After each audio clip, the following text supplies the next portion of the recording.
what we're going to do is we're going to use the wonderful RAdmin program to visit one of our computers at my office. This is the second time today that you visit this particular computer. That's right. So, Want to turn the microphone on here? Sure. So that, So it just drains the computer onto that one. Wow. now they might be testing 1, 2. testing 1, 2, 3, testing.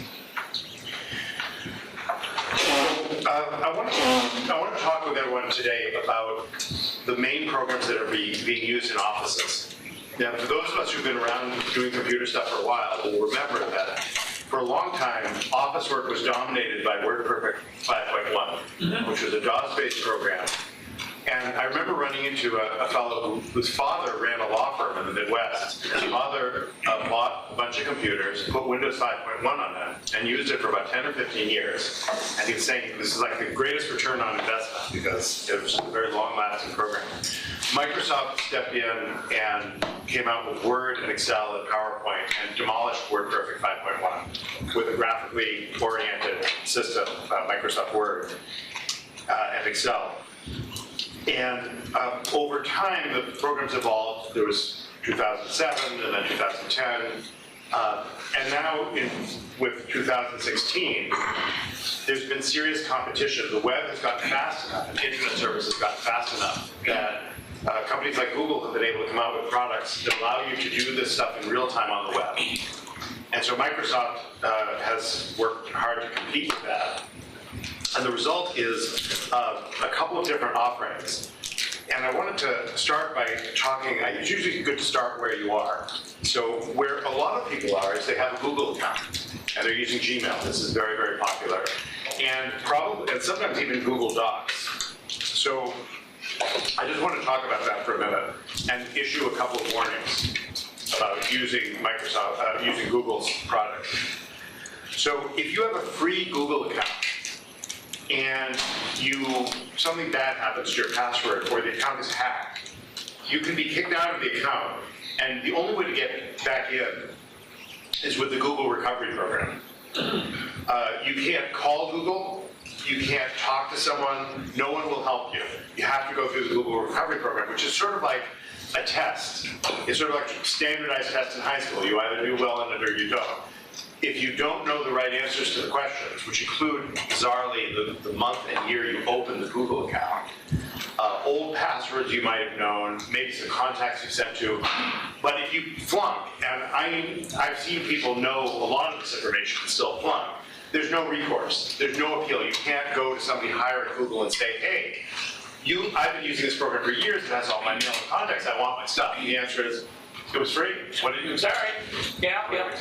And I've seen this behavior from a number of different large companies, including LogMeIn, which is a company I do a lot of business with, and I'm very disturbed by this. LogMeIn owns a program called LastPass. And LastPass is a password program, and they're telling you, trust us, put your stuff in LastPass. It's a web-based password manager. It's got the LogMeIn logo. I think LogMeIn might put their logo on it. So we had a customer that couldn't get in, and so we went through the password recovery program and failed. And at the end of the failure, it said, we're sorry, you'll just have to create a new database. I thought, first of all, it's just absurd. But second, look at how many free stuff we're getting from these people. And there's a whole other conversation we won't have tonight about it's not really free. We're paying for it because they're taking our personal information and selling it. So we're definitely not getting this for free. But we don't have the kind of leverage you have when you're a customer, when you're a paying customer. And so I want to warn you, give you a couple of suggestions for dealing with Google, and then we'll launch into paid services. So the warning about Google is that if you're locked out, you're locked out, and if you can't get in, no one will help you. How do you protect yourself? A couple things. First of all, definitely use the recovery procedures. There's a recovery email you can put in, and of course do that. But the second thing is that Google has a feature called Google Takeout. It's a little weird, but it works.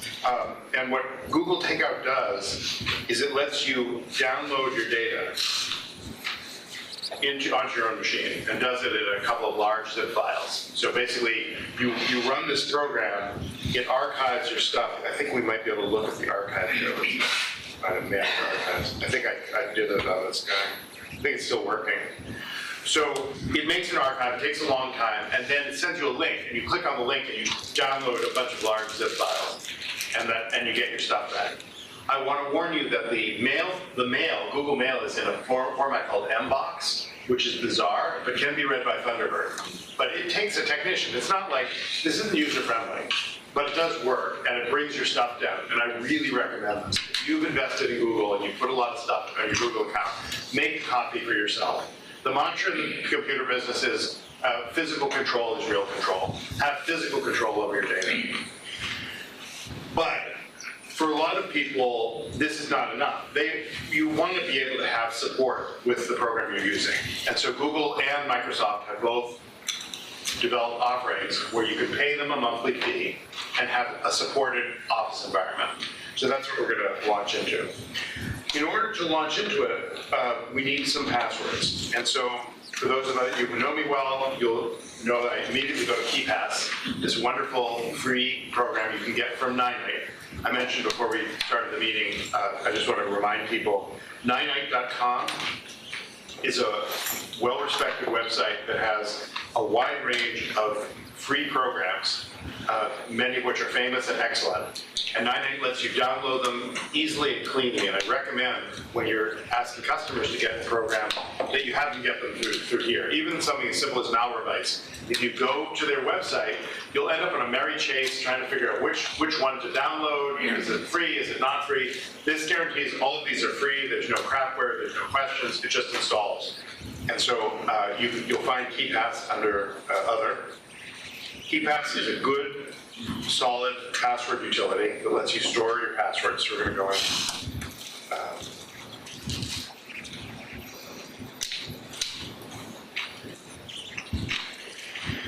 And what I've done here is I wanted to go through the process of creating these accounts. I'll give you a sense of what I went through to create them.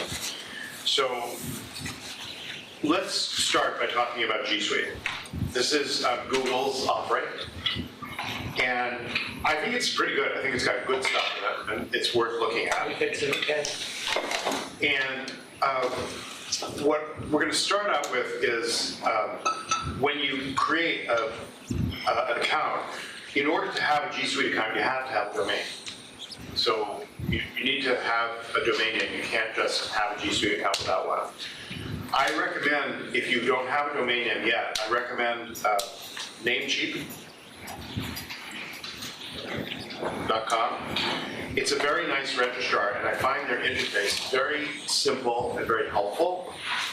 A very straightforward way of creating connections to things. And if we have time tonight, I'd like to show you the details of how to set up the Namecheap account so that Gmail works. So let's take a look.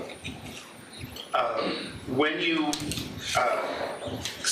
go through your setup procedure with Google, it's going to ask you for the domain name that you've chosen. So I think what I'm going to do is I'll show you what our domain name looks like. Hold on just a second.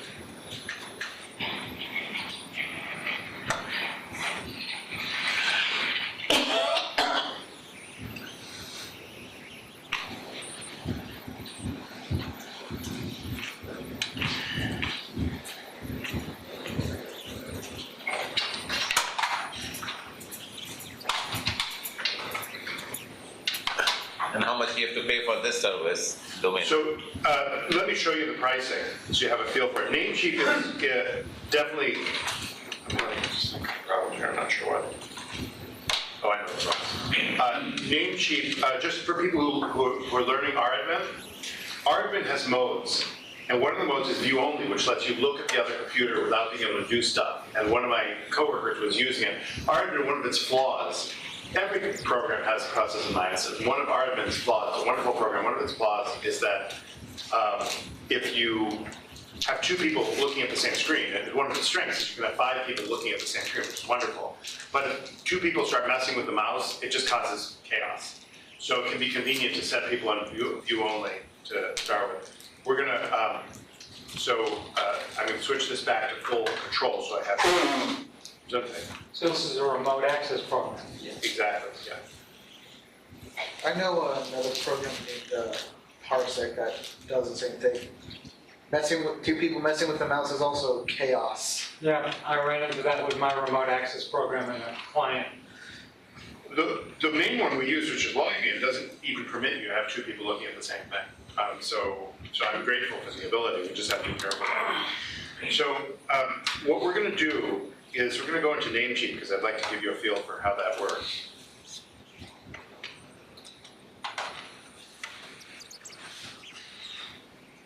Yeah, Adam. Hold on just a second, please. Is this the same computer we use for the website class? Or This is the a one? different computer that we're on. Oh, okay. So something just looks funny because the the screen doesn't look. What window is this?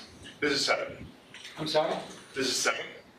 No, So- I understand, but what window are we looking at? So what we're looking at right now is we're using KeyPass to go to Namecheap. So KeyPass has a nice feature where you can specify the URL, it brings you to Namecheap, and then you sign in. And again, if you're using KeyPass, you can just right-click and perform autoplay. And this is my Namecheap account, and you'll see that we own several domains. This was remarkably inexpensive, so I bought all of these for a year for about $25 to $30, a good deal. The other thing I really recommend about Namecheap is that they provide free privacy. So most other companies will charge you an extra $10 per domain name per year, so that you're unlisted. Which I find, the more I thought about it, the more ridiculous. It doesn't cost them anything to do it. It's really not a big deal. And these folks provide that for free. But the other reason why I really like this is that they have a very clear interface that I find much more easy to understand than some of the other companies I've dealt with. So you have 5 domains. Correct. It's $25 for the 5, $5 a piece. It came to about, they gave me a big discount. I moved over from GoDaddy and they gave me a big discount. I ended up spending, I think, about $30. I think if you look at their pricing, you can, you'll end up, the market rate for this is about $10 to $20 a year for a domain name. It depends where you Yeah, go. that's right. Namecheap tends to be cheaper.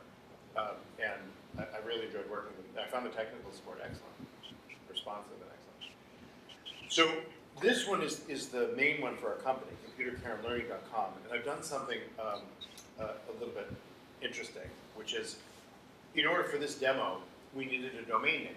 Well, one of the wonderful things about domain names is if you own a domain name, you're allowed to have a subdomain name. In fact, you can have an unlimited number of subdomain names. So I've created a subdomain name for us to work with that we can use with this Google process. And I'll be showing you how that fits into the story. So let's go back to our main screen here.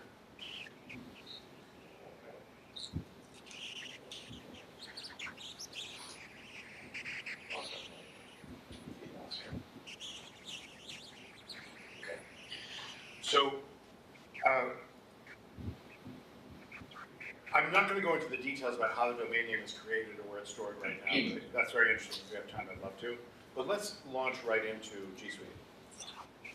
So the thing I want to emphasize is that unlike a regular Gmail account, a G Suite account is managed. So this user that you see here, go into Google, sort of give you kind of a feel for how this works. So here we are in Google. Google has the switchboard here, which lets you pick all the different Google apps. And this is the account where you can pick which account you want. So for this demonstration, I think I have 3 accounts. This guy, Adam, who's the administrator, Abraham, and Bruce. I just made these guys up. And I want to give you a feel for the different things that each person can do. Let's just go launch right in with what happens at the end, which which is when you bought this program, you're paying the $10 a month per user, $10 per user. If you have a company of 100 people, you're going to be paying some big money every month to Google. Let's go into Abraham's Google and see what he gets for his money. Adam, show the calendar.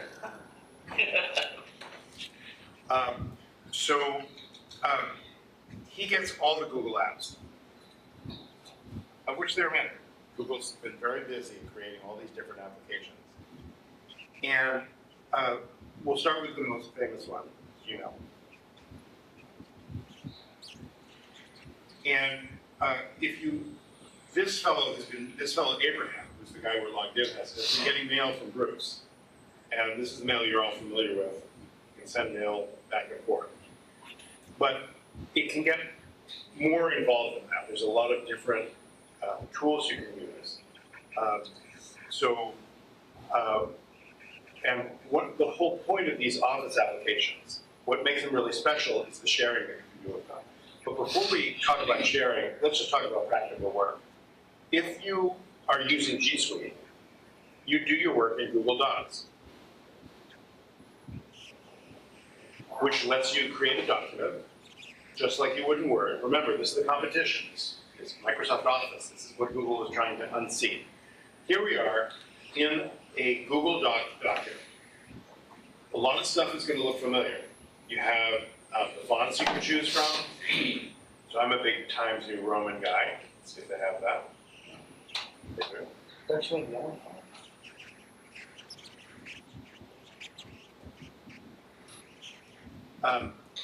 By the way, if you're on an issue about copyright law, the font itself, meaning the way the letters look, like this,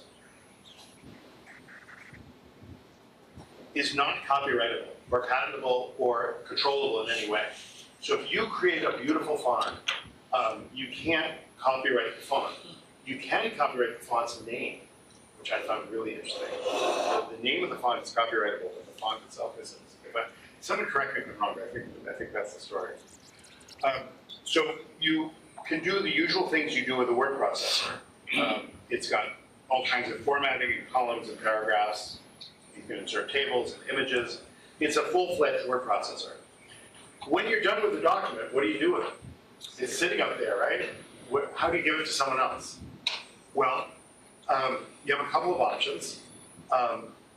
When you go to right now, it's automatically saved, and I believe it's automatically saved in what's called Google Drive. So let's take a look and see if that's true. So we're gonna go out here. Here are the docs. Let's go and take a look at Google Drive. I don't think I gave that file a name. We found things. It's called Untitled Document. Let's give it a name. The way letters look. What a beautiful name. Okay. So now let's go and see what we're to do with that.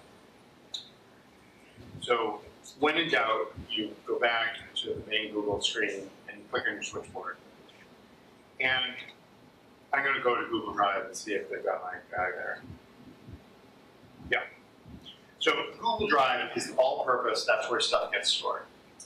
So since you have Google Drive, what can we do with this document? How can we get it to somebody? Let's try emailing it to our friend. We're Abraham. We're going to email to Bruce. So he's on our contact list. And we say,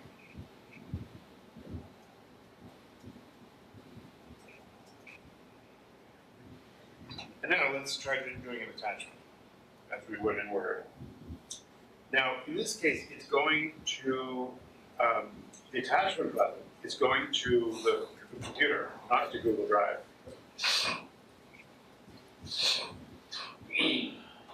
But over here, we've got a button that says insert using Google Drive. So you have two options. You can go from your computer or from Google Drive. There we go.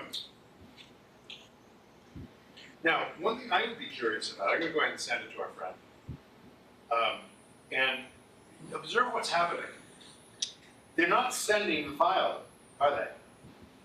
They're sending the link to the file, and it's still in your Google Drive. Do you see that? We're saying share with this person, and And the question is, do you want to give access? Yes. So I say send. So I've sent this email. Let's now go over and visit our friend. We're going to go and visit Bruce, our guy in the next cubicle.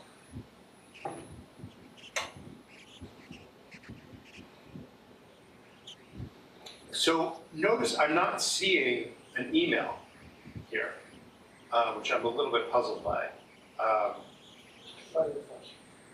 There we go.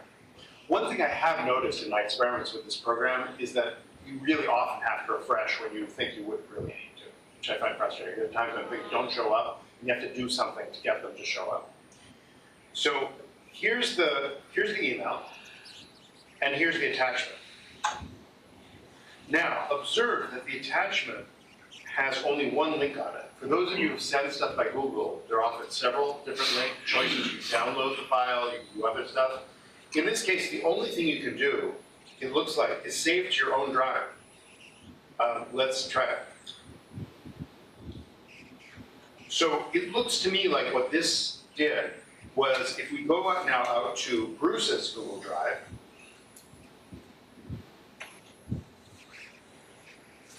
the file now is here. A copy of the file is now in his drive. It's not the same one. I think what I'm noticing, though, is it says shared just now by Abraham Shoemaker. What I'm unclear about is whether this file is a link to the original file or a separate file in its own right. What do you think? It's the original file. Do you think if I change this file, it's going to change the other guys? Yep. In fact, let's try a little experiment. How about both users try to get in? But I thought there was a way you could control whether he can just see it or whether he can see it. I think there was, and he gave us access. You mean Although I'm noticing, look where it says view only. Yes. You can only view this document. I don't think you gave it. You didn't give access, you didn't give it, you just shared it, but you didn't click the box. Okay, so you, Bruce, are asking Abraham for edit access.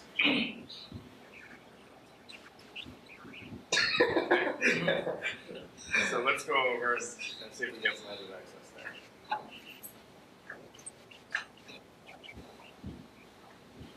There's a share button here. But I have a feeling this is going to come, the request will come in. Let's see what happens with share. So share with Bruce Haymaker already. But here's how it's shared. We didn't say. Down at the bottom, there are owner settings, see them? Above done. Yeah, those seem kind of fancy, where you can make some rules. But what I was thinking is we just want to give the guy the right to use the file. Okay? So I'm going to, you see what I did? I chose the option can't edit. I'm giving Bruce the right to do that. And now let's go back to Bruce. Oh, Bruce is already in. He's been on the entire time. Just switch to tab.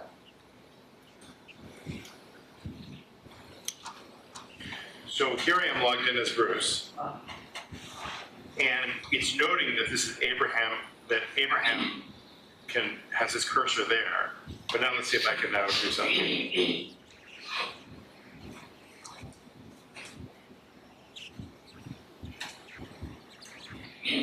Okay, so I've made a change to this document. And you saved it? I didn't save it. It's automatic. Google in general is an automatic saving thing. So I think my simply typing, it's automatically saved. Let's find out. Go back to Abraham. So now both of these people are editing this. And notice that if you put the cursor here, you can see who did what. So notice that Bruce's cursor now is here. And his cursor, Abraham's cursor, is here. So now you can collaborate on this document. Okay. I think I showed when that they had the had the document open on multiple tabs. I'm sorry, I'm not understanding. Like right there. That's a tab. Another tab. Yeah, I think it's because they're different users of the different tabs. Yeah. But the key issue here is that you get a feel for basically what they're selling here is this ability to create a collaborative environment where you can work on documents together, you can control who can do what to which document. you can use a wide range of documents, including spreadsheets and calendars and a whole bunch of other stuff. And in relative privacy. Although you should be aware, somebody asked me today, if you pay Google, does that mean they'll stop collecting your information? Anyone want to comment on that? Good one. Good luck with that. So I want to emphasize that in my learning about Google, I'm shocked, really shocked about the extent to which they are using our information without our permission. I know it may seem odd that I'm shocked by this, as I guess it seems naive, but I was just so surprised that this legitimate American company is doing what it seems just on its face. It seems like theft when you take someone's information and sell it to other people without their permission. Yeah, but that's free enterprise. So if I come into your house and start selling your furniture, free enterprise? Yeah. I see. Hey, Adam, You can get you get away with it? Sure, free enterprise. Adam, can you show the company calendar? Steve wants to take a peek. I especially want to see where my strudel is. I see. You promised me. So Steve wants to take a calendar. So the calendar function does seem to me to be one of the more useful functions in the system. So let's take a look at it. Where's that strudel you promised me? So what we have here is remember up here, you can always find out who you are by looking at this letter here. They've tried to color code it. And so we have these guys making various kinds of delicious food for each other. Nice relationship. And what you'll notice is that Bruce has his own calendar. And these 3 items are blue and go with his calendar. If we're not interested in his stuff, we can just turn it off. It's just like a tagging system that we have in other Google products. What's also nice is that you can share a calendar. So if we go over and look at Abraham,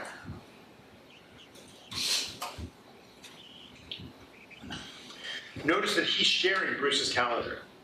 So those 3 entries, but its color coding is a little different. So we see that his are pink. I think their idea is that blue is your own calendar, and then there are other colors used for other people's. But this is now a shared calendar environment. So these 2 guys are sharing calendars with each other.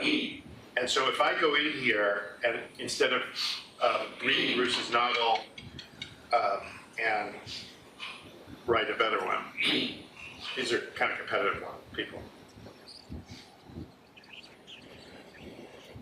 We're in Abraham right now, and I made this change to the calendar. If we now switch back to Bruce, and we look at this entry, it has the change that we made to it. So one thing that I try to emphasize with my customers and with this group and just in general is how many people here have seen The Karate Kid? Film, the original one? Yes. Great film. I think it's a great film about teaching and learning. And there's a series of scenes in it where the karate master teaches this young man to be preyed upon by really, really tough folks. And he teaches him 3 moves really, really well. And he complains, the young man complains bitterly that, but you haven't taught me all these other cool things. He says, much better, you know 3 really well.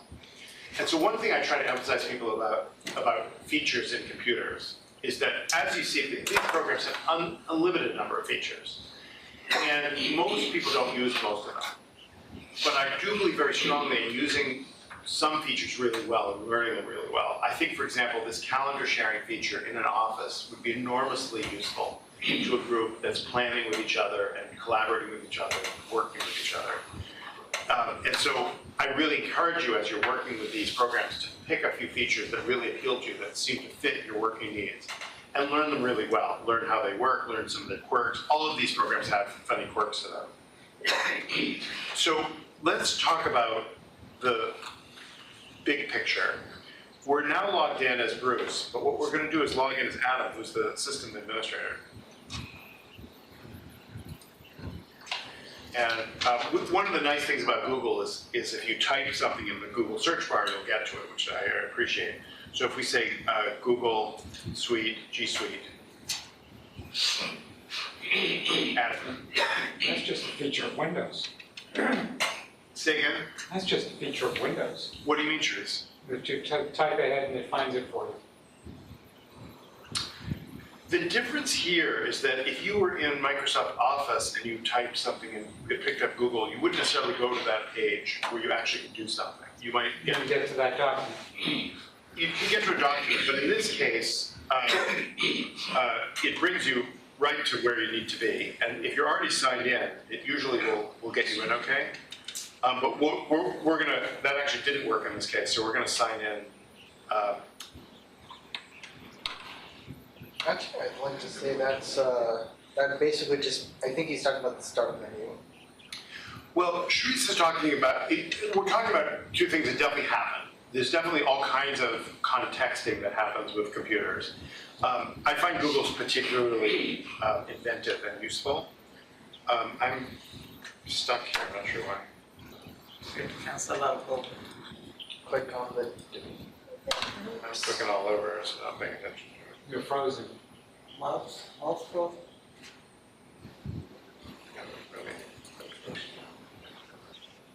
No, I think it's definitely frozen because that mouse, he moves the mouse around, but it didn't move. Alt tab. Try Alt, yeah. Tried Alt Tab, I tried Control Alt Delete. You can unplug your mouse and plug it in, yeah. Either that. I've got two mice on this machine, neither one of them are working. Clock's behind. He's frozen. I think. You're Is it completely hung. Is Bradman frozen? No.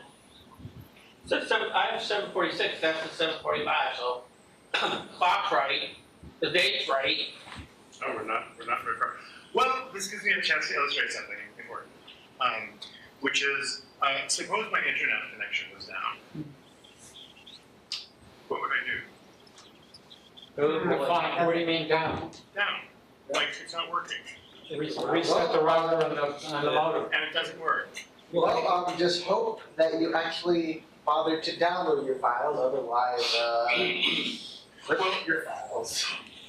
I do want to point out that this move to the cloud, there's all kinds of vulnerabilities. Right now, there's something going on with the computer I don't understand. I'm going to just restart this. Now, you remoted into the computer at your office and then, So we should be able to go back into them once we restart this computer. which then went to Google G Suite. Correct. So one thing I just want to remind people about is that internet connectivity is not guaranteed. In fact, with the environmental problems we've been having and other issues, there are more threats now to internet connectivity than there were before. And for what it's worth, in my own office, I had to move my office this year, and I chose to go with Verizon Finance, which has a good reputation, but it was a nightmare. And I want to tell people just briefly about the nightmare as we get reconnected here. What happened to Windows 7? It's not here. This That was is on a remote computer. It's a Windows Oh, that's right, page. okay. Yeah, we're stepping up. We're moving up here. Actually, I have a little experiment idea. Hold on just a second. So, every once in a while, my internet would just go down for no reason, for a long period of time. And so we called Verizon and said, what's going on? And they said, oh, you're having a power problem. So this was a new apartment. I said, okay, I don't know what the power's like in this apartment. And I had my ACE, like really good electrician come over. She put in a dedicated power line, and we have no power problem. So this continues, and every week or so, the internet would go down. And we'd call them, and they'd say, oh, you've got a power problem.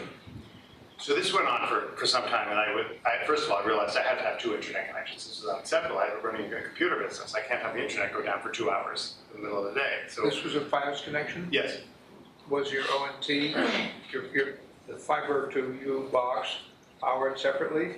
it had a power supply that was plugged into the dedicated system. But the power was on there? Yes, it has a power box, and then has the ONT. Some of them have a separate battery, and that's only to keep your phone working.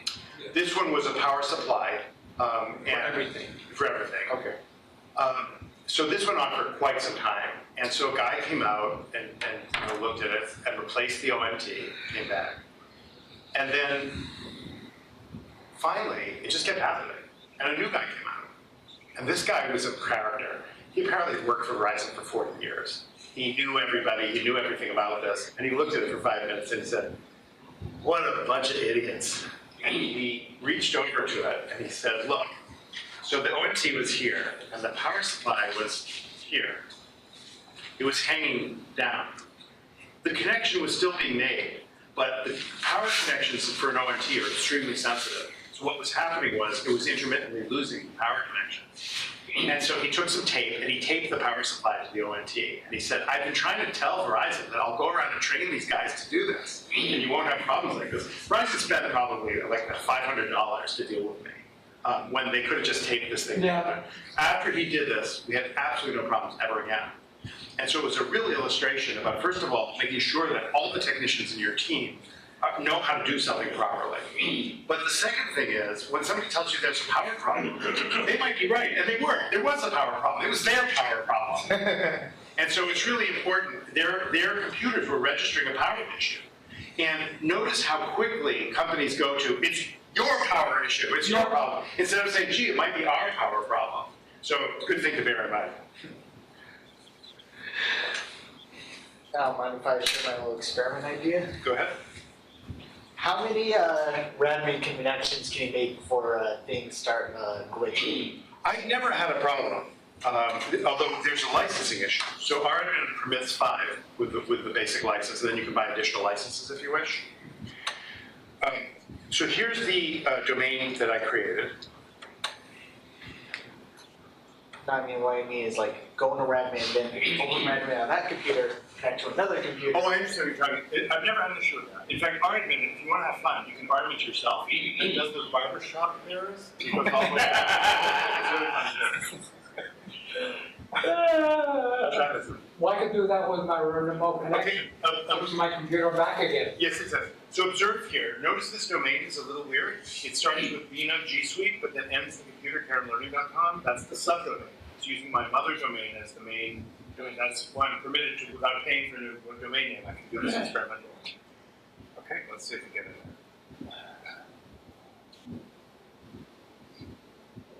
Making sure I'm me. Last time I checked, I was. There's the administrator. Notice this is PPass allowing me to right click and copy password. See this little green thing down here? It's the timer. So people who created this realized that if you leave stuff in the clipboard, someone can get it. So in 120 seconds, it's going to erase this from the clipboard.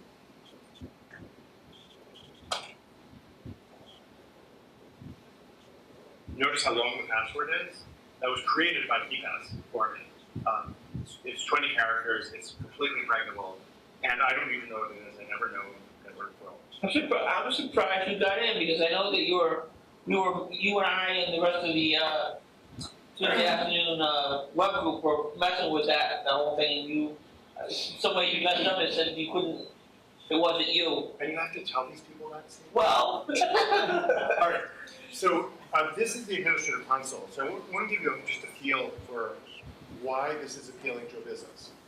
You don't just give people a bunch of Google accounts. That's not what Google Docs is. It's an administrative managed system.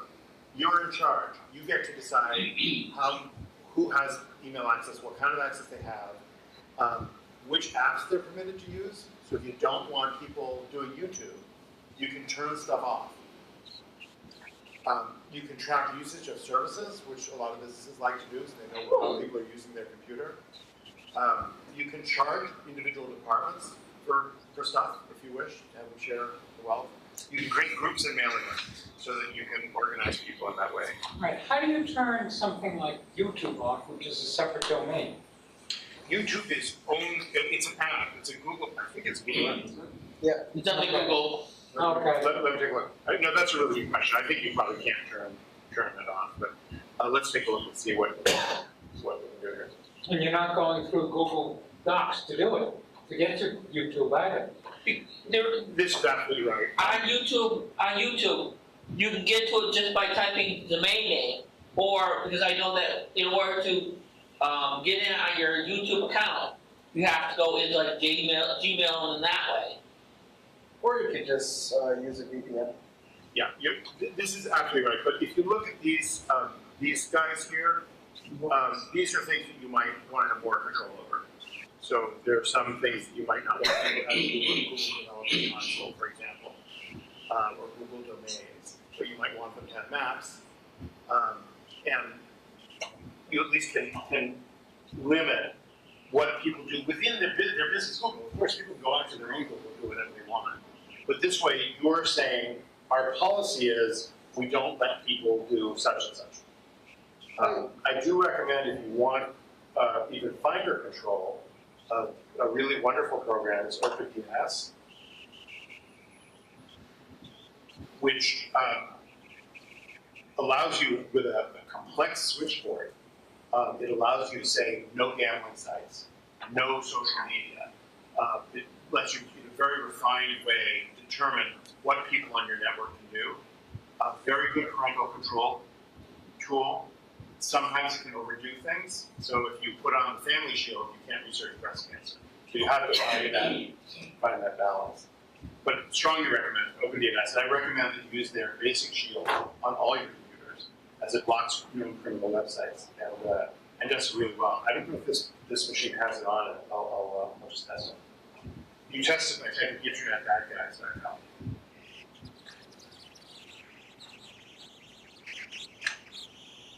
So you see it says this site is blocked due to a phishing threat. So this system has OpenDNS put in. It's a very simple system. What it does is, in your networking setup,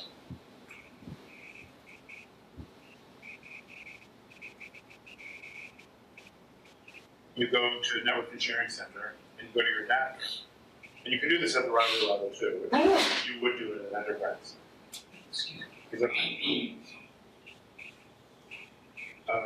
You turn off IPv6 because it doesn't work very well with that. See these numbers at the bottom, preferred DNS servers? These are numbers provided for free by OpenDNS. If you put these numbers down there, all your internet activity will go through OpenDNS and be blocked if it's evil. And if you change these numbers, you can put on the Family Shield if you have to put a fix in the house, it will block you. Komodo does the same thing with theirs. Does Komodo change have you go in and change the address, or is it part of the Komodo program? It's part of the installation program, which once you know the numbers, you can just plug it in. You can put the numbers in yourself. If you know the IP address. Okay, so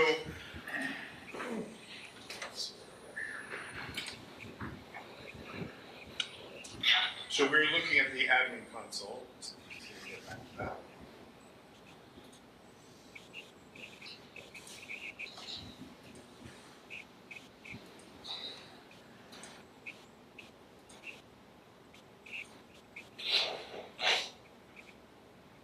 This is Abraham here.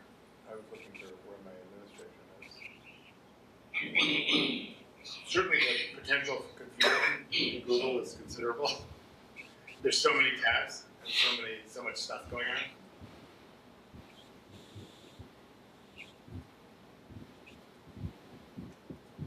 A trip down memory lane here. Here we are. Google Admin. So that's the apps control. You're also responsible for people's mail. So if something goes wrong with your mail account, it's you, as the administrator, who's responsible for taking care of it.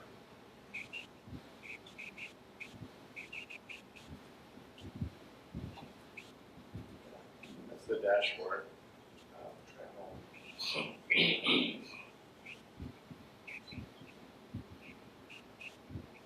There we go.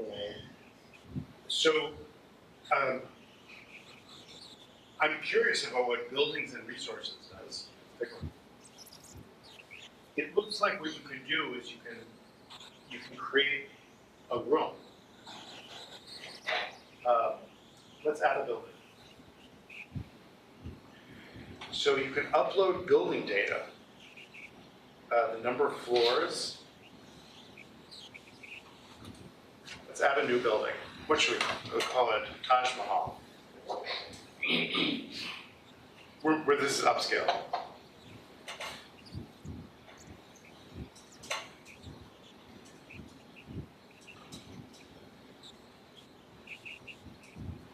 One of the 7 wonders of good. Okay, lowest to highest floors, how about 1, 2, 5?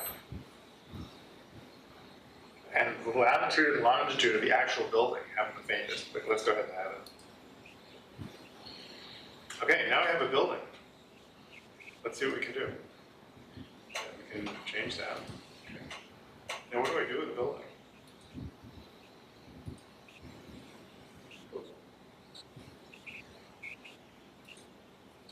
So here's the building, and we can add add a resource,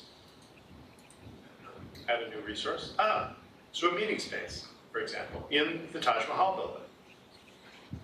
Okay, a meeting space, and we give it a name. It generated one.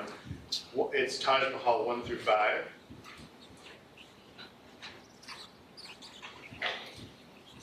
And what else is it asking for here? It's asking which floor. Oh, I think you have to list the floors so that you can have the floors be separate. And then you give the resource name, which is required. So this would be meeting room. So can you say it's on the 3rd floor? Yeah, I think the only thing is I made a mistake. So let me go back and fix my mistake. In the building,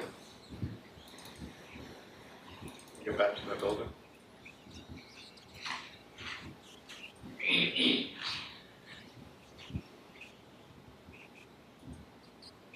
I get back to the building.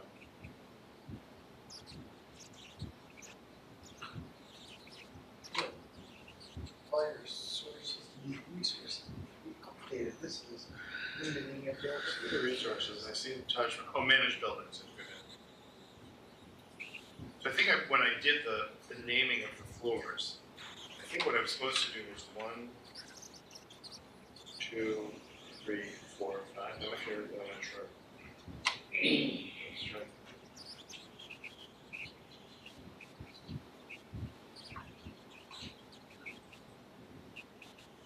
You know what? I think it's just taking in an input. It doesn't actually do anything. What? No, it's just taking an input and then just like. Try hitting that yellow X. Like there's a variable that tells The plus. the thing like maximum number of floors. So here's the meeting room. And I can add a floor here.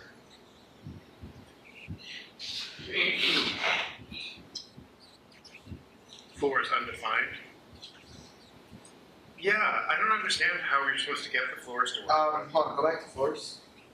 Sorry, no, go back to the managed building. To create a new building. No, managed building. Trash Taj Mahal, let's make another one. Yeah, but you have to put a comma or I'm wondering what this or is. something. I think it might just be like, just putting 5 and see what that does. Because if you put the last one, Yeah. do they? I'm a little puzzled here. Edit resources. So here I am with building.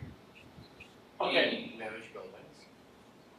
Try that the yellow plus. Taj Mahal. No, What are we that's trying to do? that's an add in building, Steve. Oh, okay.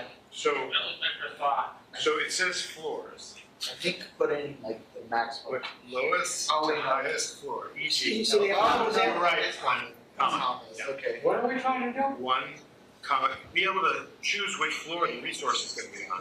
What's a floor? A floor of a building. This is a building. So what this lets you do is create shared resources where you can keep information about it. For example, you can say this resource is in use, or someone reserves this building for this purpose. So now if we go back out here, and we edit our resources. So the higher the floor, the more resources you get access to? No, I think it's just a way of saying which floor it's on. And why do you have this? Because you want to know, you want to identify which floor it's on in the building. Look, There you go. good job, folks. Okay, there it's on the 3rd floor.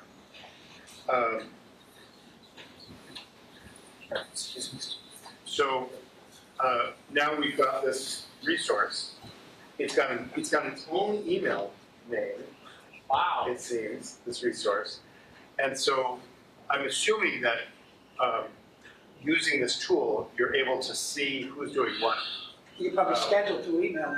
Yeah, it seems very likely. All right, so this just gives you a dip into these different things you can play with this Google account. By the way, this is a 14 or 30-day free trial. If you want to give this whole thing a trial, try it yourself. Remember, you will need a domain name, but if there's time, I do want to show you the way to set up the email, because you will probably need to do this yourself, and it's complicated and interesting. So what I plan to do next is to talk about Office 365 as a matter of contrast. Shall I do that, and then if there's time, we'll dig into setting up Google email? Does that work for people? Is there time for questions and answers? And Sharice wants to do, Sharice has something that's puzzling her. Yes. Why don't I get ready with Office 365 and you ask your question? All right. I've got a machine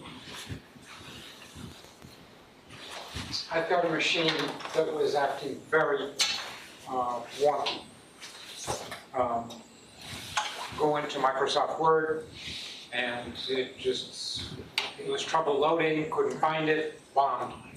I got it stable to the point where anything internal works fine.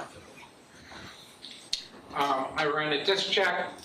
I ran a glare utilities on the registry. I cleaned up the registry. I optimized the registry. I got internally it's stable. Getting out to a website, particularly anything that's secure, is very iffy at best. Now, I found a reference, it might have been malware. So I'm currently running a scan on the computer because trying to download anti-malware, trying to update it was being blocked. I did manage to get Windows Defender running, and I left it running a full scan. Any ideas? What were the results of the scans? It's still running. It's a deep scan. I also checked Event Viewer, and the first time I looked at it, there was nothing listed. It was all blank. I looked at it again today, and it was fully populated. And that's where I found a reference that this might be a virus. Ideas? You have no idea what the virus is, do you? No. It just said virus. Yeah, but I know that sometimes I can get to a website, sometimes I can't. And sometimes if the website doesn't load, if I hit F5, it refreshes the page and it loads. What it might do, this is a clunky workaround, if you put in another antivirus program. I know, and that's on my list of things to do. Yeah. Since getting to a secure website, downloading anything is so bulky, I've downloaded it on another computer, and I'm going to sneaker net it over to the problem computer with a flash drive. Yeah. So I've got Malwarebytes, an update to Windows Defender. So I'll probably end up running Windows Defender again with the updated def files. I've got the Microsoft malicious software removal tool waiting to be installed. And I've got, I think there's one other. I'm looking for more options.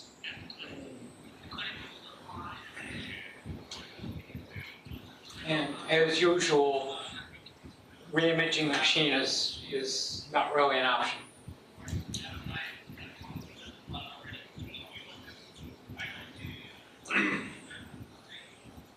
You have more than one browser? Yeah, 3 of them. And it's IE seems to be the most problematic. Chrome and Firefox, Mets are Mets. You might try Opera, if it's any help, if it's Opera, it's way different. Could you say what the symptoms are again?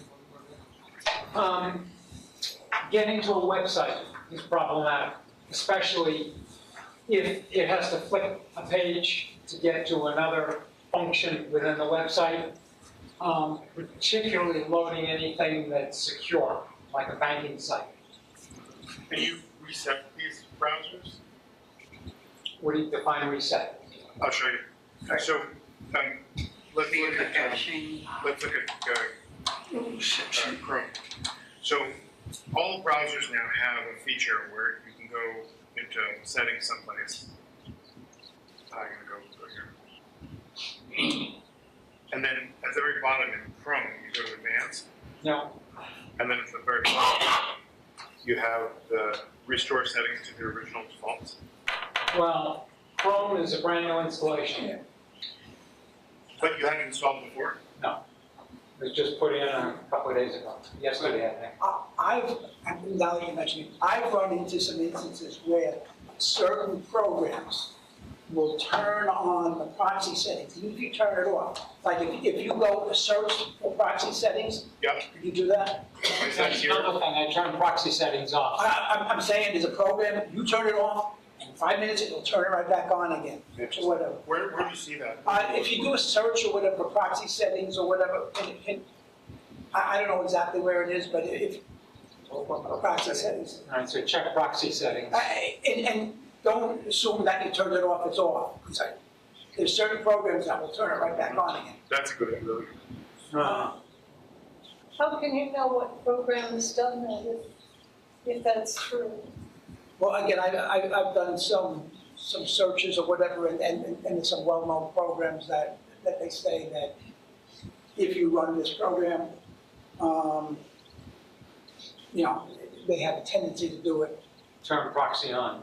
I know there was a program that there was an attachment to a browser that allows you to download files or whatever. And if you loaded that add-on, every time you used it, it would turn the proxy setting because it wanted to use the proxy setting, so it said it every time you used it. Yeah, I try to, for example, download an update to Windows Defender, download malicious But software. that's when you can have a flaky thing with going to a website. If it wants to use a proxy that doesn't exist or whatever, so really make sure that the proxy is shut off and And it stays just- off. You know, all those downloads bomb. So, I mean, as I say, but again, you'll sooner or later you'll run into that program and say, okay, I can't run this program because it does that, and if you don't, you wouldn't have that issue again. Alright. When did they start having issues? Last Monday, week ago yesterday. Would you consider a system going back to a system restore point? I tried that. And it made no difference? It didn't work. There was one file that failed.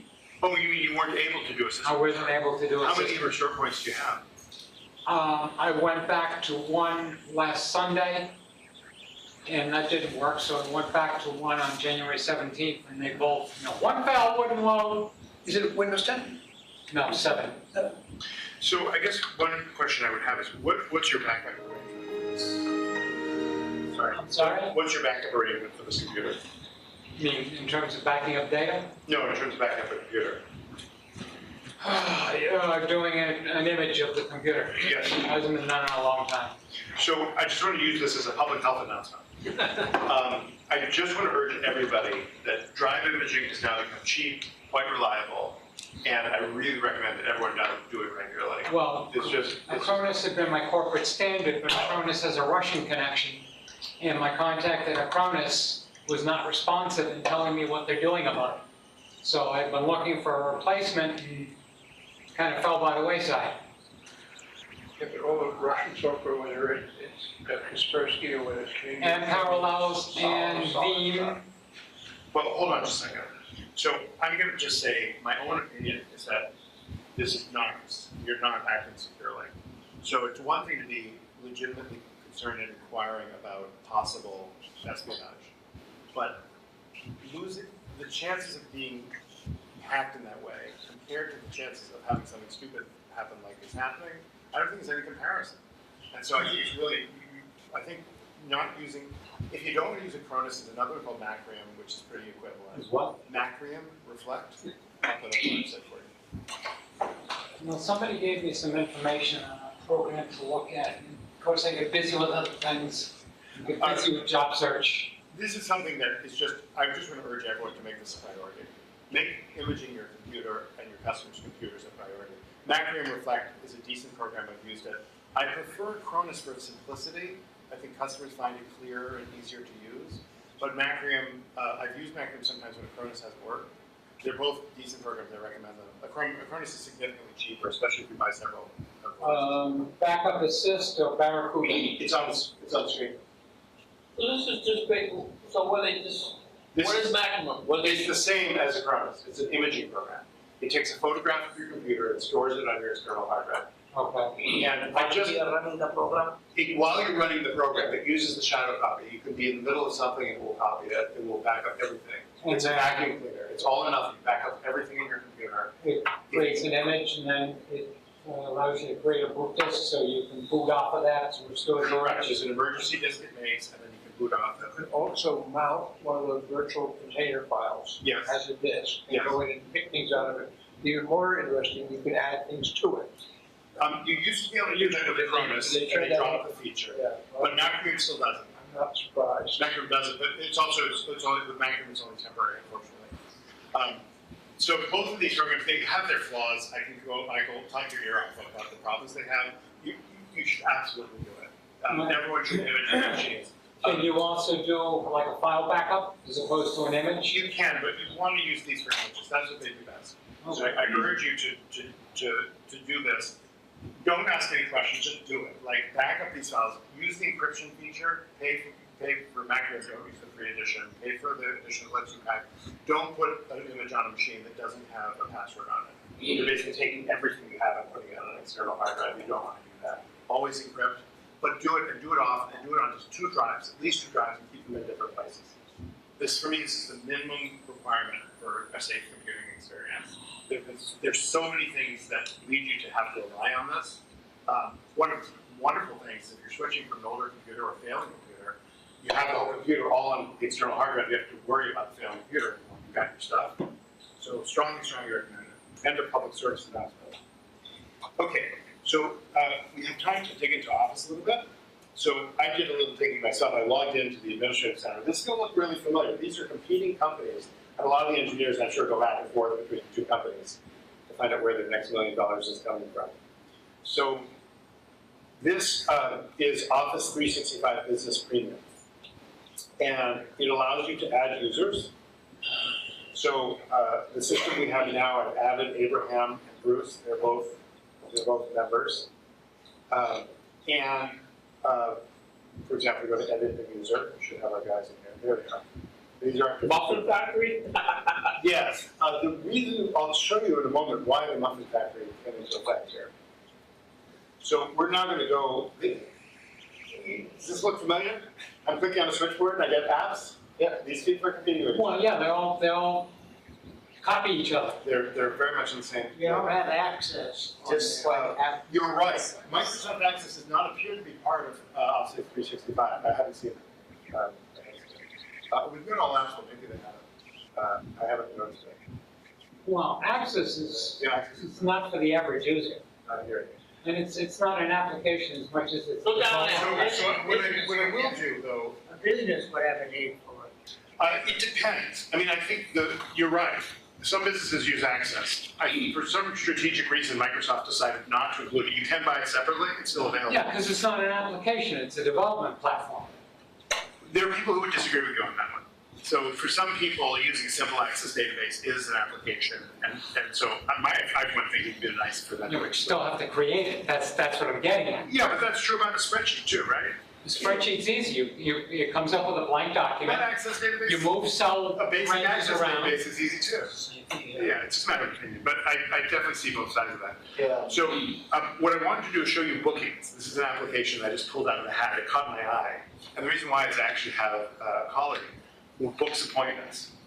And she went and bought a program that does this. But this is included in Microsoft Office. What this lets you do is it lets you set up scheduling for your company.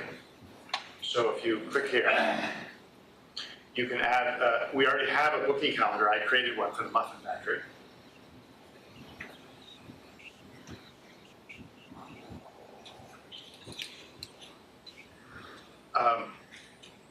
I think it's not understanding that I want to work on this.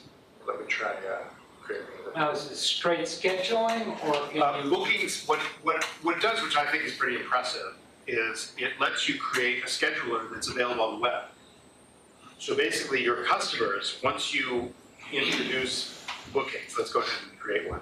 We'll add a booking calendar.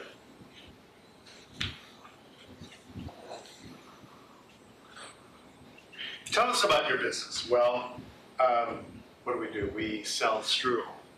Oh, you had to pick that one And out. muffins. No, we're competing with the muffins. We don't do Okay. muffins. You see, we're trying to, what do they call it, differentiate our product?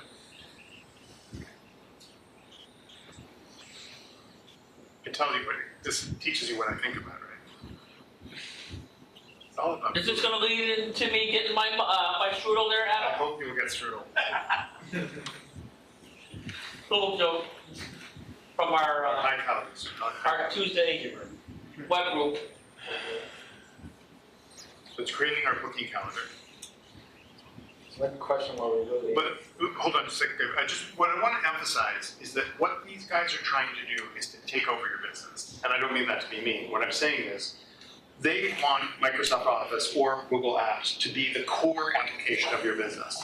Because then they'll get the money from you every month. That's what they want, the that's it. subscription. Again, I don't want to be cynical. They're also trying to provide a service. And their position is that the integratedness of the service is really helpful. The fact that all these different things are all in the same thing. There's a counter argument to this, which I've come to believe in my work with computers, which is, for example, we use Acronis to do backups onto external hard drives. Well, Carbonite, which is an online backup company, came out with an external hard drive backup as part of their offerings. And Acronis came out with a cloud-based offering that's part of their offering.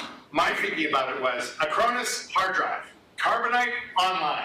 This is what they've been doing for a long time. They do it well, they have a good understanding. They're trying to get into this other business, and it's not their specialty.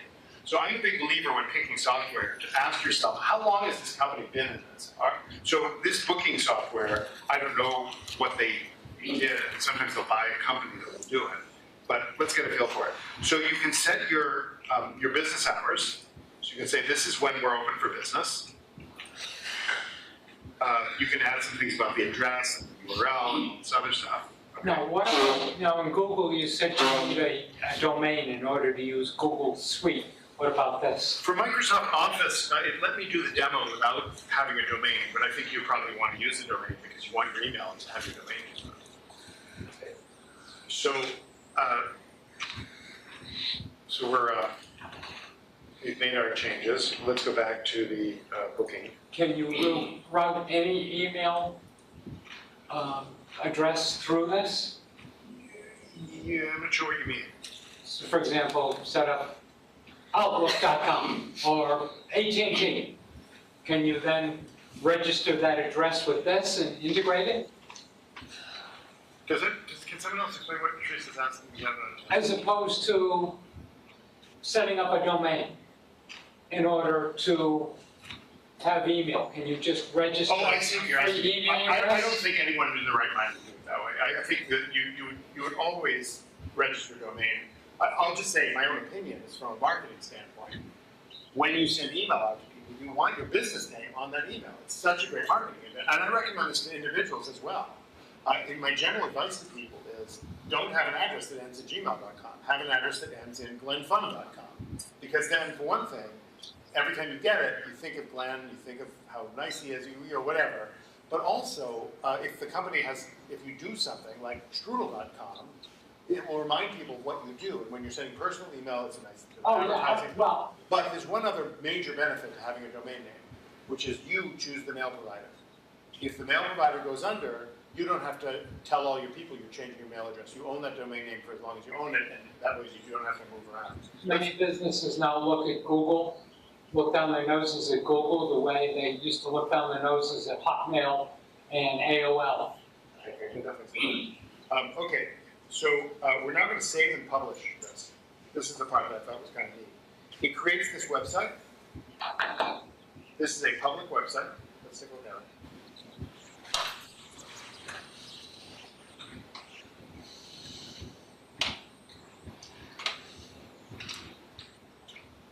So as you see, the Strudel company lets you schedule something.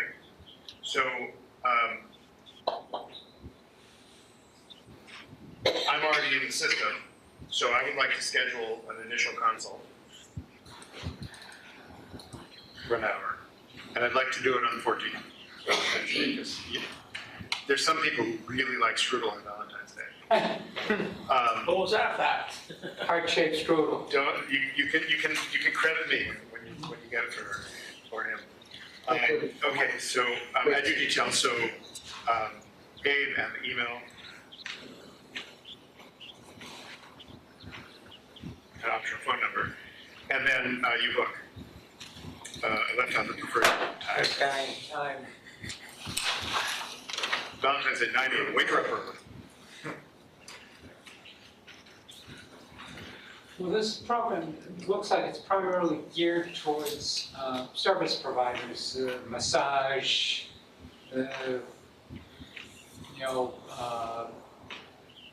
So first, going out People to are selling detail their your time. car. People are selling their time. People are selling their time. Yeah, that. So now I have a booking all set up. It'll come through an email to the person who created the booking calendar. This is one of many of these features. So with Microsoft Office, when the benefit that you get when you sign up with Office 365, you're paying the same that you're paying with Google, and you get something special. I do want to point out, if you're trying to decide which one to do, thinking about the advantages and disadvantages. The advantage is that when you sign up as an Office user, you get to download the entire suite for as long as you have a subscription, which means you can download to your own computer, Word, Excel, and if you're somebody who likes using those programs on your own computer, you get to do that. You can't do that with Google. There is no such thing. There's no downloadable Google program, Google Docs. There is no such thing. It's a web-based program. But with Office, you can download your stuff and do stuff on your own computer. My own bias about this is that this is, for business, probably a good idea. Because first of all, you've probably been doing it for years and years. But also, it protects you from internet downtime. Basically, you can actually get work done even if you're not on the internet. This is a part of Office 365? I'm glad you asked. It's a standalone program. I find this all, the naming, mysterious. Do you want to? Question, if you stop your subscription, do you still have the program or does the program disappear? I want to ask everyone a question. Knowing Microsoft as you do, what do you think the answer to that question is? No, it cripples the program. Can you hear us? It cripples the program. That would be my guess. Yeah, that is correct. Microsoft is renting this program to you. You can buy it outright for a substantial amount of money, and then you do own it for good. But in general, this model is a rental model. When you stop paying your subscription, it damages the program so that you can't continue to use it. No, is it not you will just have only the read-only version? The view only, not the Yeah, or it actually may even primitively let you downgrade use user, some. just the view? What is this, on this particular program, what is the SharePoint exactly? I know the other one. SharePoint is a web-based intranet program. It's a document collaboration program. Intranet. But I just want to make a quick comment, just a warning. Yeah, Glenn. Are there Mac versions as well as PC versions? What a good question. I don't know the answer. I think there are. Someone knows. I think there is. I'd be surprised because the Mac uses a different tiering. I don't know that, that's what I worry. And The reason why I'm wondering doubt it is because Mac doesn't have You the got same. to need an extra space. Mac doesn't have the same versions that we have with, so I don't think they have an Office 2016 for. But And also, my Office 365 interface is identical. Hold on a second. Designed for the Mac, it's Office 365 for the Mac. It's called Office for the Mac. We don't know what that is exactly. wow, very Differentiating. very subtle Microsoft, just pointing out the Mac users. So this it seems like the subscription is for the PC or the Mac, and they did something to make it Mac compatible. I'm a little- Well, it's differentiated. Put it on Java. Yeah. At least you're taking care of the student, the office and the home and student version. That's, So that's good. Well, Microsoft yeah, always because that's had a that's program a, for Mac. purchase. But it's often behind, has been my experience. It's Oh, yeah, often- true, it's been behind, but, They- they're the biggest Office program in the Mac is Microsoft. Office 365, the interface is identical to Office 2016 that you buy and install. Oh, but let me make a comment about that. I got disconnected, let's see if I can back in. But I want to make an important comment because we had a nasty experience like this, about this in the field. Which is that there are 2 Office 365s. I want to get this. 2 Office 365s. There are actually 3. We'll talk about that in a second. But the 2 that I want to worry you about is when you install Office on your computer, you buy it from Dell, for example, buy a computer from Dell, and they say, oh, install Office. There are 2 Offices. One are called the Office app, and the other is the Office program. They're, for example, Word. When you install Word, one is the Word app, and the other is the Word program. They're bizarre. So Word app is actually a program that looks just like Word. But if you actually go into program, C:\program files, it won't be there. It's using some kind of new technology, some app technology where it tucks itself somewhere far away. And it's not compatible. For example, we had a customer, it's an insurance company, they had a program that integrated with Microsoft Word and it didn't work. And when we looked into it, it turned out it's because we were using the app, not the full program. So be aware that there's this issue. I think I find it. You know, I found, I was looking at, it's kind of funny though too with that is, I'm looking at Windows 10. I actually have Windows 10 system. And when you type in, you go look at the different apps available for Windows 10. Yeah. You know, to use with Windows 10. They have all the different Office, whether it be PowerPoint, Word, Excel, you know, all those, but they have a special version of it for Windows 10. It kind of throws you off because you're thinking that you get. Steve, does everyone understand what Steve's saying? Yeah. So can you give an example?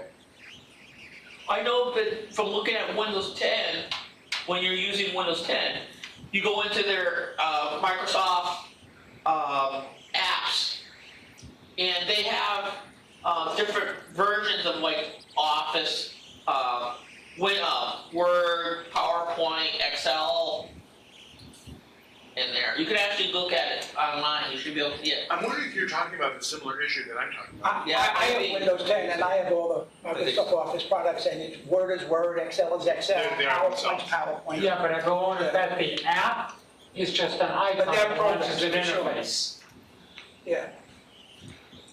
as opposed to having the program installed locally. Yeah. The app is just, it launches an interface. That's all. What we found on our computer was it was actually launching a real program. It's just in a different space and it has different properties. So I find this mysterious. The thing I want to emphasize here, because we're trying to understand these 2 programs, Google G Suite and Microsoft Office, is the name Office 365 is genuinely confusing, and a lot of people have trouble with it. And so I wanted to try to clarify which is which. So I'm just going to restart it. I have some kind of weird wireless problem. So Office 365 is at least 2 different things. It's the Office suite of Word 2016, Excel 2016, PowerPoint 2016, that are normal programs like Glenn is describing, where you download a program, you put it in your machine, and you use it. That's Office 365. Or buy the package and load the disks. Yeah, there are no disks anymore. This is all downloaded. But now you have, and so if you want, you can pay money to Microsoft and buy this program, download it, install it on your computer, and never have to talk to Microsoft again as long as you want. You can just use this program as long as you like. That's Office 365. Except for doing disk updates. You could do updates. So Windows 7, and you have a 7-gen processor. And there's some other issues. So the second Office 365 is a subscription service. where you can use all these programs online if you wish. There are online versions of all these programs. And you can download the full program on a subscription basis, as you were asking. If you're going with that second option, you're paying much less per month. But in the end, you pay a lot more. So anyone who's a landlord or anyone who lends money to people knows that time is your friend when you're renting out. You're making money so Microsoft's strategy is to quietly take a small amount of money from you each month, rather than trying to get a big hit every year and a half or 2 years. That's the new strategy. I have big problems with it on a whole bunch of levels, but it's what they're doing. So Office 365 is this rental thing. Then there's the thing so those are two important concepts to bear in mind. Then the next is Outlook. What is Outlook? Mail. Email. Which one? Hotmail. Yeah, because there's even more different types for that. Yeah, Outlook's a riot. So let's just walk through But where does Office 2019 come into this? Please stop. Okay. So Outlook is at least 3 different things. So Microsoft took Hotmail and Live.com and changed the name and called it Outlook. It's a web-based Yahoo, Gmail kind of webby thing that you can get a free version of it and you can use it, and it's called Outlook.com. Outlook is also an industrial strength mail client that runs on your computer and allows you to have multiple email accounts. It's highly structured, it's very old, has really good solid features. I strongly recommend it. And that is available through Office 365 as a downloadable permanent program, or you can buy it as a full program if you don't want to do the subscription. Wait, just straight color for this. Okay, what's your question? Wait a minute, doesn't Outlook just come with Windows 10 because? No. But there's a program that looks like Outlook called Live Mail or Mail. It's called Mail, right? Which is embedded in It looks like Outlook, but it isn't. embedded It's a in different Windows 10. Yes, but it's not Outlook. And the reason why I want to recommend that people use Outlook as the mail client is that it's an extremely well-designed program, and it's designed for business use. So, for example, most businesses need to archive their mail. And most programs, web programs, mail programs, do not archive mail. They don't have a good system for taking mail and putting it in a safe place. But if you're running a business, you can't just have 20 years of mail. This poor guy, I didn't tell the story here, we had a guy who got locked out of his Gmail account. He had 17 years of email. If you don't want to run a business that way. You can't trust that much information to something. You need to archive your mail. And Outlook is a really good tool for that. It's a very fancy archiving tool that I really like. Let's see if we can reconnect. In fact, I remember that because I think I worked with that client. Yes. Don't you need Exchange to archive the mail, or does it just put it in a separate folder? No, Outlook has very sophisticated tools. We'll do a section on it sometime. Outlook has very sophisticated tools within standalone Outlook where you can archive the mail, put it in different folders. Yes, you should Probably stop in 5 minutes. Okay. Are there any, before we wrap up, are there any questions about what we talked about so far? Anything they want to comment on? Okay. Google Doc and Office, are they compatible? Like one document in Word, like you can look. That's an excellent question. So a Google Doc can be saved as a Word doc, if you wish. And a Word doc is saved as a Google Doc. A Word doc can be uploaded, I think, dragged to Google. I think you could certainly do that. My own recommendation, again, is having stuff in doc format is probably going to make you happier. Other questions? How about the users training? Do you think there are enough material for the G Suite? Wait, Training material, available, like information about it? Yeah. People who can help you with it? Every college or every school teaches about Word, Excel. That's a really good question. I'll tell you my own opinion. You go to Barnes and Noble, you will find tons of books about. Just a quick technical point. When you're connecting to someone's public wireless network, as we're doing here, you have to go into the browser, and what you do is you just type in any website, it doesn't matter which one, and it will trigger the inquiry, or it's supposed to. It didn't, but it got us on anyway. Just for, Hold on, I just want to see if we can answer this question, it's really important. So what G is asking is, if you're using Google, you're using this kind of new program that isn't the one we've been using for 20 years, which is definitely a big selling point for Microsoft. My own opinion, we use Google Sheets in our clinic, as you've seen the spreadsheet in the clinic. I don't like it nearly as much as Excel. My experience of all the Google applications is they're second rate compared to the ones made by Microsoft. And I don't want to be mean to Google. Google's only had them out for like a year or two. Microsoft's been honing this stuff for years and years and years. But you kind of ask yourself, do you want to go with a carpenter who's come up with this new innovative way of building a house, or do you want to go with a carpenter who's been doing it for 40 years? You know, different people have different answers to that question. I think it depends on the kind of person you are. Yeah.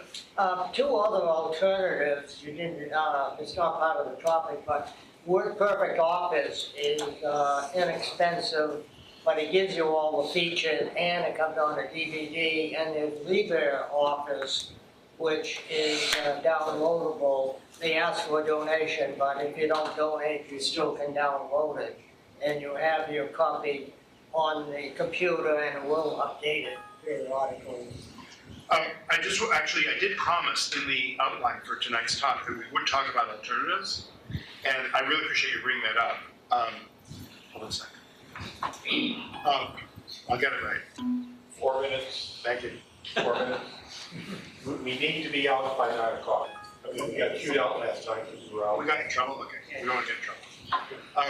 So let me just say a word about the LibreOffice before we wrap up. And Mr. Trump wants us to listen to him tonight. At 9 o'clock. 9:10. You talking about Trump? Yes. He's threatening to have another shutdown. Well, he's not gonna call an emergency. Oh. Well, wait a second, that's what he said earlier. What he said tonight might be entirely different. It may change tomorrow. You had mentioned Thunderbird in one of the emails advertising this. It's a shame we didn't get to it. Let me just say a few words about that. So, yes, so if you go to 9net.com, one of the options is LibreOffice under Documents. So LibreOffice is here, and OpenOffice. These are both actually the same program. LibreOffice is a fork of the OpenOffice, they're very similar. These are full office suites, completely free, quite good. I use LibreOffice myself. They're quite good. I actually prefer Word and Excel. I find them more reliable. I've had crashes with LibreOffice and significant complaints from people who've used them. But I've also heard people who say, you know, they're rock solid. So it's really, you can pay your money to your church, or don't pay your money to Well, the document interchange between OpenOffice and Microsoft Office can be problematic at times because of formatting. It's only problematic, should only be problematic if you don't, when you do install LibreOffice, I urge you to go into options and set it to Word documents so that that's what everybody uses. It's a weird format that no one can read. Just to address Thunderbird, which is an email program, originally made by the Mozilla Foundation. It is a wonderful email program that some people really love. It's free, and it's particularly useful. It can be a useful tool. One of the wonderful things about it, the emails are kept in clear. So with Thunderbird, when you look at the email in the folders where the emails are, you can actually read the email. They're not kept in a weird proprietary format. Definitely urge you to explore that. I think learning about new email clients. An email client is a wonderful thing. So I just want to end with an advertisement for Thunderbird there. Yeah. I just want to end with an advertisement for keeping a copy up for yourself. So if you're using Gmail, even if you're using one of these paid suites, I urge you, get a good email client. I recommend Outlook, but Thunderbird would be a free choice, and download a copy of your mail. Then the mail is yours. You're protected from a lot of the really bad things that can happen. I'm really grateful for you all for coming, and looking forward to next month. We're hoping next month is going to be back at Mass Bay. Yes.